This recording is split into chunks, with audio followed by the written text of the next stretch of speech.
Okay, we are back. I'm very happy to have on the Goldstein on Gelt Show John Lee Dumas, a former 20-year veteran from the U.S. Army, and he's got this fabulous business and business concept and website called Entrepreneur on Fire.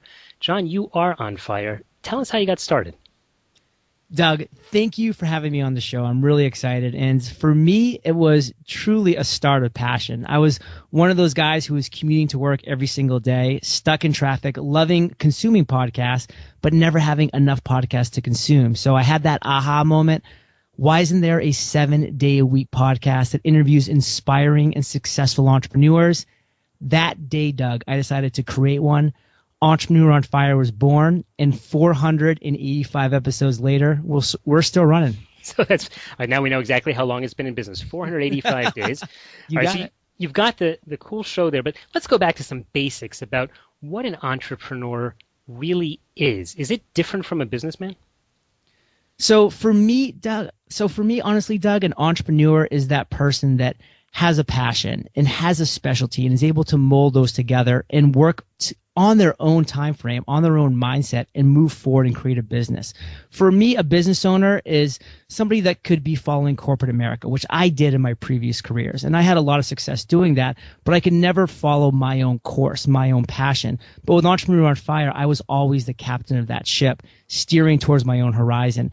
And that was a major difference between being just a business guy and an entrepreneur. And I've always veered towards that entrepreneurship and loved that aspect of it. So let's define it a little more. Can someone, let's say in big business, be an entrepreneur, or is it more for startups? I think somebody in big business can definitely be an entrepreneur. And I see a lot of people in big business these days be an intrapreneur. And that's kind of a new term and a new phrase, but they can go inside the business and become that entrepreneur within and continue to innovate. Whereas if you are more of the startup, you really have that freedom, that flexibility to continue to innovate and to be flexible and agile in the directions you're going. And that was a benefit to me from leaving that big business where I was forced to be an entrepreneur and moving over to the startup phase where I could continue to be agile and really stay cutting edge. Because this day and age, Doug, we are facing so many different challenges in the business world in general. And being that young, small startup allowed me to really move with the currents, whichever way they are flowing.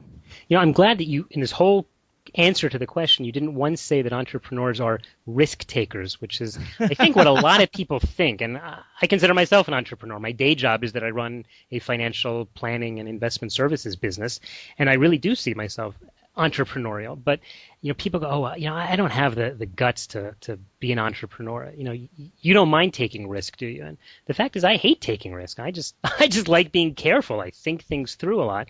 Is that one of the characteristics you found? Doug, I think that whole mentality has flipped 180 degrees. It is now risky not to be an entrepreneur. I mean, look at this day and age. If you are in a quote-unquote comfortable corporate job, you are at the whim, you're at the mercy of whatever corporation you're working for, of whatever stream that you're just going down in that current. Whereas for me as an entrepreneur, I am just developing incredible skills, all of these different knowledge and information and tactics and tools that I can apply to any different number of things. So if anything happens with Entrepreneur on Fire, which I don't foresee happening, but obviously is possible, I have no doubt that tomorrow a fresh start is all that I need to get going. So there's very little risk in what I feel that I'm doing and a ton of risk in taking the old traditional route, which to me is risky indeed. Mm-hmm. Okay, so I think one of the aspects of entrepreneurs is that they are constantly looking for new ways to do things well. As an investor or even an investment advisor, when we're looking at companies where we can invest, one of the key things that we do look at is management. And you've spoken to hundreds and hundreds of entrepreneurs. What are some of the main characteristics that you think you could identify as an investor to go into a company, you know, to say, listen, this is the man or the woman who I want to have my money with? So can you get a little more specific on that question, Doug? So let's say that you're looking at, so-and-so takes over either a small or a medium or even a big company and is an intrapreneur. How do you identify that person as opposed to, someone from the old boys network who just got placed there because he knows that he's friends with the board of directors? So what I'm seeing right now is the entrepreneurs that are really being making vast strides in the different companies that they're creating and building or being injected into are those that have really come from the bottom up, those that have learned as they've gone forward, more of that apprenticeship type of thing. So for me, I got a mentor. I joined a mastermind first and foremost, and I learned through the hard knocks, and I went and I climbed the ladder that way, the entrepreneurship ladder. Whereas the people that you're mentioning with the old boys club that just get inserted, those people are being looked at as more as dead weight in this day and age for these entrepreneurship companies, these board of advisors, these directors. I'm seeing time and time again where they're now being shed because they're really having no value to add. Yes, they're coming from the old world business and they're trying to bring some of those old world philosophies that just don't apply to today's business. And people like myself that are running today's companies, the entrepreneurship companies, are looking for people who have actually climbed the ranks in that field and have that skill set to bring. So people that have been there and done that in that field, in that niche, Doug, are really the people that I'm seeing excel in today's entrepreneurship world. That sounds like great advice for where to look. We're talking with John Lee Dumas, who is the founder and the inspiring host of a podcast called Entrepreneurs on Fire.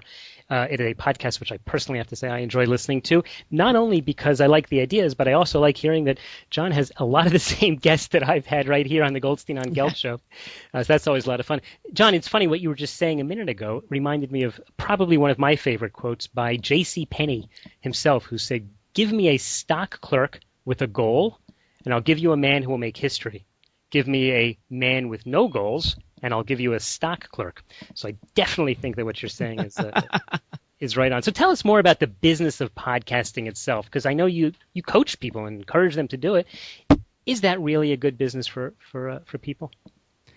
I think what it really drills down to this day and age, Doug, is can you build an audience? And if so, how are you going to build an audience? For me, I had no online presence. My prior careers were, like you mentioned, the U.S. military. Then I was in corporate finance. Then I was in commercial real estate. I had no online presence whatsoever. I had no audience. So I tried to focus on a way that I could build one. And for me, that was podcasting. By delivering incredibly valuable free content to a massive network, which is the world, through iTunes, through Stitcher Radio, through SoundCloud, I was able to build an audience where now Entrepreneur on Fire, the podcast, is downloaded over 500,000 times every single month in over 145 countries. And now because 17 of that, languages. But soon, okay. And now because of that audience, Doug, I'm able to create products and services for my audience, which are really generated into the tune of over $100,000 every single month in the way of masterminds, in the way of a book that I've written, in the way of podcastersparadise.com, which is a community for podcasters to create, grow, and monetize their podcast. I have an audience now. They tell me, Doug, what they need. They tell me what they're struggling with. I create products and services for them and then offer them those products and services for a great value, and the profits start rolling in. And again, for the months of October, November, December, and now January, we've broken six figures in profits following that model. So this day and age, Doug, build an audience, listen to that audience, serve that audience with products and services that they need. So let me relate back to what you had said before, or what I had asked you before, about identifying great leaders. And I want to relate it to something that you said here. It sounds very practical to say, let me look what the market needs and let me supply what they want, and hopefully they'll pay me for it. That's on the one hand. On the other hand, you see very ingenuitive companies, and I think the example people always like to give is Apple, which is they'll come out with a new product that people didn't even know they need, but they kind of figured out that it's something that the world needs. There are two types of people, or there are many types of people, but you have the creative folks and you have the people who are incredibly practical and excellent at identifying a market. Do you think that there is a conflict, or there's just what's right for some is not right for others? Now, that is a great point, Doug, and it brings up a quote from somebody that I love, which is Henry Ford, who said, "If I listened to my customer, I would have built a faster horse." Right. And why that's a great quote is because obviously, just like Apple, who comes out with the iPhone, is somebody that nobody ever could have told them to make. And just like Henry Ford comes out with the Model T that no customer ever could have told him to make, That is on one hand of the spectrum, which I think is a great model for the innovators.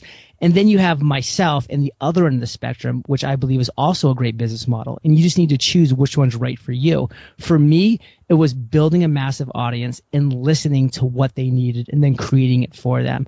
For Henry Ford and for Apple, it was creating what they knew the audience needed and then handing it to them on a silver platter. Both models can work. In my mind, one takes a lot of money and a lot of ingenuity and a lot of creativity, that Henry Ford Apple side, and the other just takes a lot of hard work and effort, which is building that massive audience, which is what I was capable of doing. Mm-hmm. So would you suggest, as we're wrapping up today's show, would you suggest that people who are either one of these characteristics actually cut out of the normal corporate path and try their hand at becoming an entrepreneur? 100%. If you are staying in the corporate path, you are taking on massive, massive risk. We talked about this, Doug, at the beginning. Today's day and age, everything has changed. The landscape has changed. Look at 2000 to 2002. Look at the 2008 economic meltdown. This is going to continue to happen over and over again. Do you want to sit there and be at the whim of what's going to happen in the future? Or do you want to develop skills that are going to allow you to navigate anything that can come? I can tell you, Doug, no matter what happens in the next 30 years, I will be able to circumnavigate this market, this economic, whatever it may be, the climate, because of the skills that I'm creating. So focus, follow one course until success on something you're passionate about, on dreams that you want to aspire to, and keep those blinders on and remain laser focused. That sounds like a fabulous plan.